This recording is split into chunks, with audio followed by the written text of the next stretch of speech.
everyone, welcome you all. I hope you all are doing well. So let's begin with chapter number 1 of English, and the name of the chapter is Cradle Song. So Cradle Song शुरू करने से पहले हम लोग intro पढ़ लेते हैं, which says a mother sings a lullaby for her baby. So यहाँ पर एक mother जो है वो अपने बेबी के लिए एक lullaby गा रही है. Lullaby is a लोरी, जो कि हमारी मम्मा या हमारी ग्रैंड मदर हमें यूजुअली रात को सोते टाइम सुनाती है, right. She picks dream from garden covered with mist from poppy plants. She bids her child good night, cares it and want it to sleep. अब वो अपनी लोरी में जो ड्रीम लेती हैं वो एक गार्डन से लेती हैं जो कि मिस्ट से कवर्ड है. उसमें बहुत सारे पॉपी प्लांट्स हैं और वो अपने बेबी को एक गुड नाइट विश करना चाहती है. उसको प्यार करती हैं और चाहती हैं कि वो एक प्यारी सी नींद में सो जाए, right. So let's begin with the pome which says, from grooves of spice over fields of rice, athwart the lotus stream, I bring for you, exulant with dew, a little lovely dream. तो वो एक garden को describe कर रही हैं जहाँ पर बहुत ही सारे ग्रोव्स हैं स्पाइस के. एक फील्ड है राइस का जहाँ पर बहुत ही सारे लोटस जो है वो एक स्ट्रीम में है, ठीक है. और मैं तुम्हारे लिए लेकर आई हूँ एक ऐसी जगह जो कि एजलेंट है विद ड्यू. यानी एजलेंट यानी कि वो ड्यू से भरी हुई है. ड्यू यानी ओस जो कि रात को पेड़ों पर गिरती है, right. So aglint with dew, a little lovely dream. तो वो उसके लिए एक छोटा सा ड्रीम लेकर आई हैं जिसमें वो इस गार्डन को डिस्क्राइब कर रही हैं, right. Sweet shut your eyes, the wild fire flies dance through the fairy neem from the poppy बोल.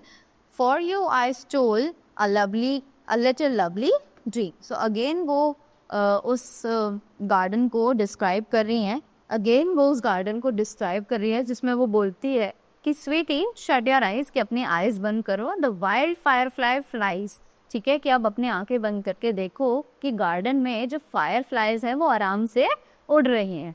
डांस थ्रू द फेरी नीम, कि वहाँ पर एक नीम का पेड़ है और वो उस नीम के आसपास जो है डांस कर रहे हैं. From the poppy hole for you I stole, कि मैंने तुम्हारे लिए एक पॉपी होल यानी कि एक लोटस जो है वो वहाँ से चुराया है ताकि तुम अच्छे से अपनी नींद जो है वो पूरी कर सको और उसमें एक अच्छा सा प्यारा सा ड्रीम जो है वो देख सको.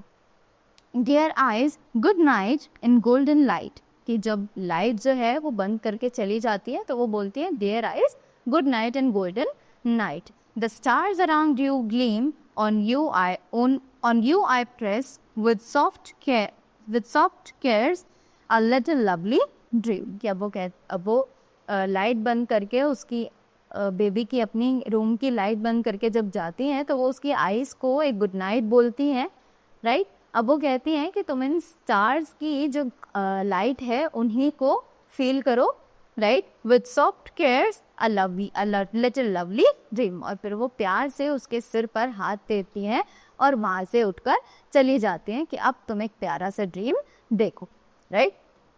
सो after that let's read the value that we learn from this story. From this poem we learn that a mother always love, care and selflessness for her children. Her love guides us through simple and difficult phases of our life. She is always respectful. तो इस pome से हमें ये पता चलता है कि जो हमारी मदर है वो हमें लव, केयर और सेल्फलेसनेस, मतलब ये सब चीज़ें हमें देती हैं, राइट. उनका जो प्यार है वो हमारे लिए बहुत ही ज़्यादा सिंपल रहता है पर वो हमें हेल्प करता है कि हम अपनी लाइफ के डिफ़िकल्ट फ्रेजेस जो हैं उनसे आसानी से उभर पाएँ, right. She is always respectful, कि हमें हमेशा उनकी रिस्पेक्ट जो है वो करनी चाहिए, right. So this was the poem. I hope you all learn that you need to really respect your mothers. Yes, so thank you so much and have a great day ahead.